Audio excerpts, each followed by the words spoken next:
Hello guys, আজ আমরা এমন মন্দিরে এসেছি যেটার অভূতপূর্ব রহস্য রয়েছে। যেখানে এখানে নাকি রাত্রেবেলায় ঠাকুর দেখা যায়।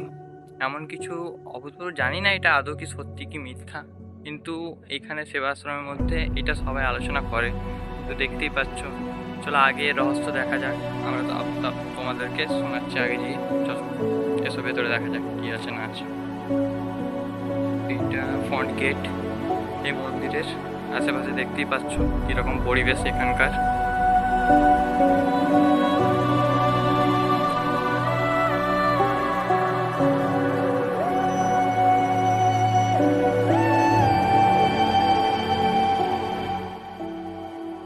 চলো মন্দিরের ভেতরটা দেখা যাক, তোমাদেরকে দেখাচ্ছি কি আছে ভেতরে, আছে না আছে। এসো চলো।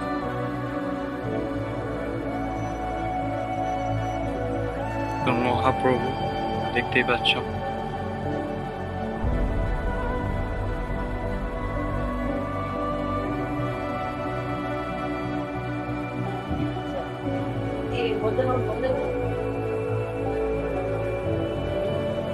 চলো মন্দিরের আশেপাশে জিনিসগুলো দেখাচ্ছি।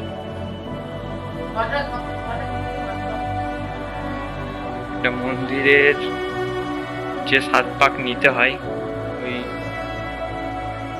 ওই সাইডটাতে আমরা এখন যাচ্ছি।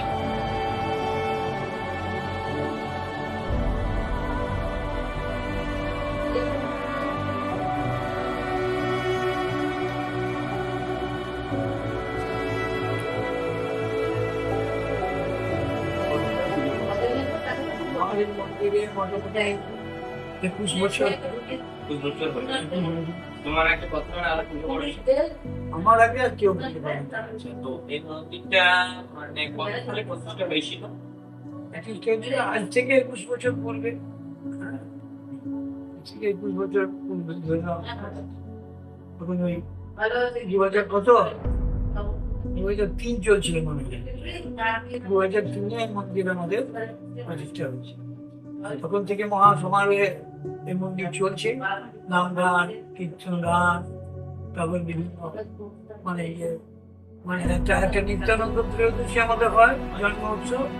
সেই জন্ম মহোৎসবে তখন এখানে মেলা পড়ে যায় মাঠে, আর বাউল টাউল হেমন্তনে সব হয়, যাত্রাও হয়, নাটকও হয়, সব কিছু।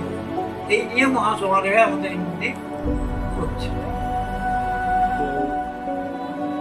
তো আমি দেখলাম অনেক সুন্দর মূর্তি হয়েছে। আর এখানে আশেপাশে কি এটা রান্না করে?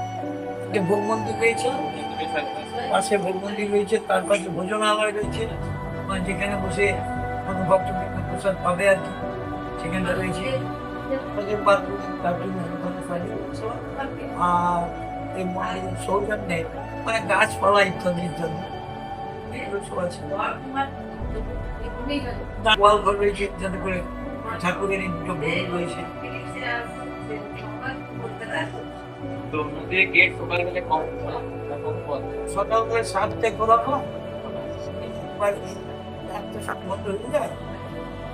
শনি মঙ্গলবার 2 বাজে, আর বিকেল বেলায় আবার 4টায় খোলা হয়, রাত 8টায় বন্ধ করা হয়। সন্ধ্যা আরতি করার পর 8:30 বন্ধ করা হয়।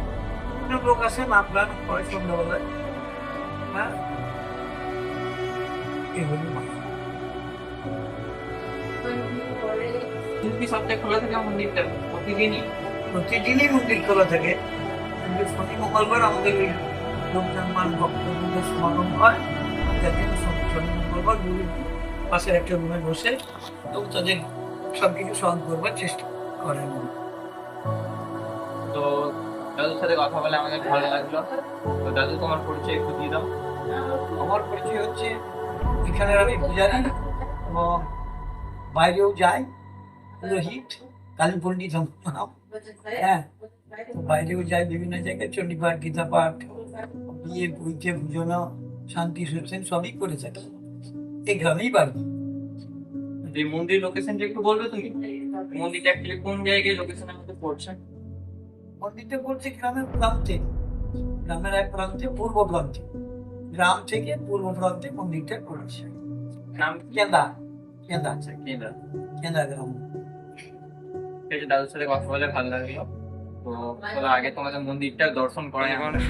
দাদু বললো গোয়ালঘরটা দেখাচ্ছি তোমাদের, ঠাকুরের কিছু রয়েছে। এটা একটা ছোট মন্দির, ক্যামেরা লাগা রয়েছে দেখছি। এটা শিব মন্দিরটা।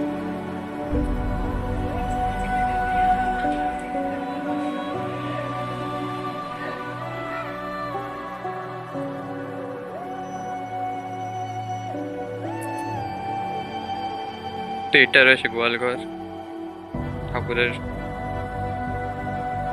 গাছগুলো রয়েছে, কত কত ফুল গাছ, লেবু গাছ রয়েছে দেখতে পাচ্ছ।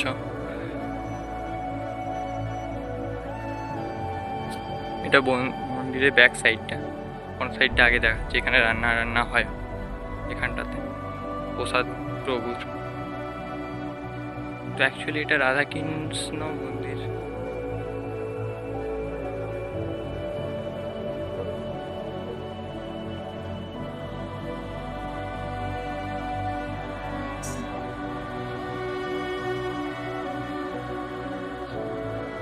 গাইস, আজকের ব্লগটা এত দূরই, পরের দিন আবার দেখা হবে তোমাদের সাথে। সবাই ভালো থেকো, নেক্সট ব্লগে আবার দেখা হচ্ছে।